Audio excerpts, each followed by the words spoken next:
Oke, untuk video kali ini saya akan membahas 3 nomor yang tersisa dari bagian A pertanyaan. Kita mulai dari nomor 3 ya. Foton A punya energi 2 kali dari energi foton B. Apakah momentum A lebih rendah, lebih sama dengan atau lebih besar dari B? Bagaimana dengan panjang gelombangnya? Oke, kita lihat energi foton.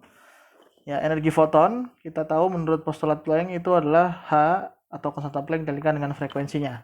Artinya jika energi A punya 2 kali lebih besar dibanding energi B, energi A adalah 2 kali dari energi B, maka H dengan dikali FA itu akan sama dengan 2 dikali H kali FB. Atau kalau kita coret H-nya, kita akan punya FA itu akan sama dengan 2 kali FB. Ya, 2 kali FB. Ya, kalau kita jawab yang A, momentumnya kita tahu dari definisi de Broglie, momentum itu adalah H F dibagi dengan C atau akan sama dengan H per lambda. Ya, karena FA sama dengan 2 kali FB, artinya sudah jelas P itu sebanding dengan F, sehingga P yang A itu 2 kalinya P yang B. Atau jawabannya adalah greater.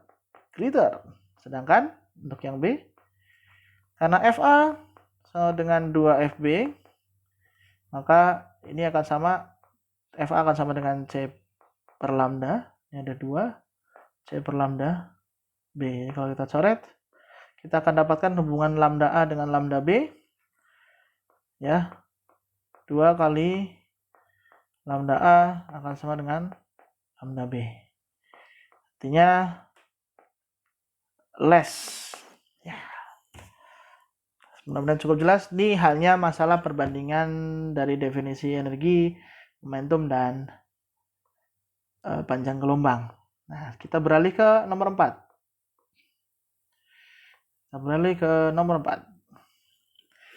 Nomor 4 dibilang plat metal disinari dengan cahaya pada frekuensi tertentu.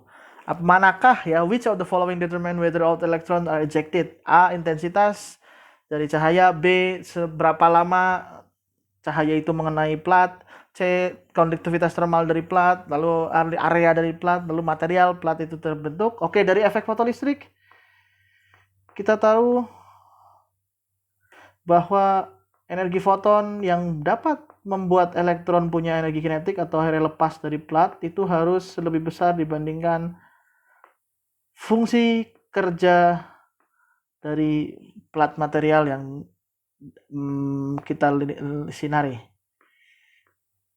Ya, jadi kalau bisa kita lihat ini bergantung pada materialnya.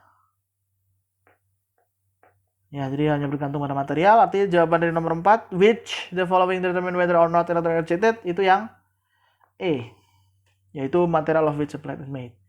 Karena jenis materialnya berbeda, maka fungsi kerjanya berbeda. Karena fungsi kerjanya berbeda, maka dia akan membutuhkan energi foton yang berbeda, ya, yang tertentu, sehingga elektron bisa lepas dari plat tersebut. Ini adalah satu karakteristik dari efek fotolistrik.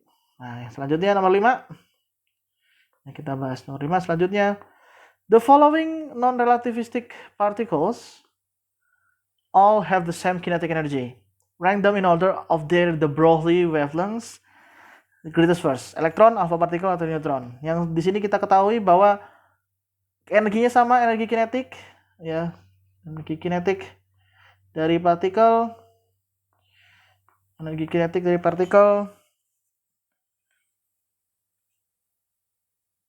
nya sama, ya, energi kinetik dari partikelnya sama, sehingga ini bisa kita tulis dalam, kalau misalnya kita tinjau dia non relativistik, maka energi kinetik partikel itu mempunyai persamaan sa kali m kali v kuadrat. Ingat, di situ disebutkan non relativistic particles, artinya energi kinetik dari partikel tersebut pasti didapatkan dari persamaan ini, jadi setengah mv kuadrat. Kalau dia partikel relativistik, dia pakai persamaan yang berbeda. Anda tahu sendiri kan, persamaannya adalah gamma minus 1 kali m0 c kuadrat. Tapi di sini dia non relativistik, dia seperti ini, sehingga kecepatannya itu akan sama dengan 2K dikali M di akar. Oke, lalu panjang gelombang de Broglie kita sudah juga tahu di kelas itu didapatkan dari hubungan H dibagi dengan P. Atau kalau kita masukkan dari sana H dikali M kali V ya.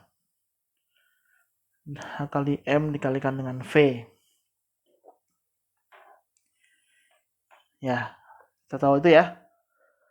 Kita tahu itu. Nah, kalau dia non-relativistik, maka V-nya kita bisa masukkan ke sana. H M akar 2K dikali M. Oke, sekarang karena K-nya semua sama, maka lambda de Broglie itu akan berhubungan dengan 1/m akar M atau 1/m pangkat 3 ya. Artinya ya gampangnya semakin besar M maka semakin kecil panjang gelombang de Broglie-nya. Lalu dari soal kita punya elektron, alpha partikel, dan neutron.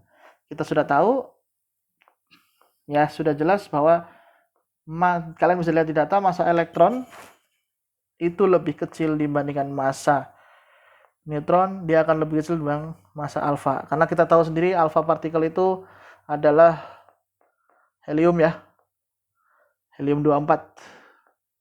Artinya dia punya 2 proton dan 2 proton dengan 2 neutron, artinya dia jelas masanya jelas lebih besar dibandingkan neutron itu sendiri. Nah, karena masanya lebih besar, artinya yang lebih besar duluan lambdanya milik elektron akan lebih besar dibanding lambdanya milik neutron, akan lebih besar dibanding lambdanya milik alfa.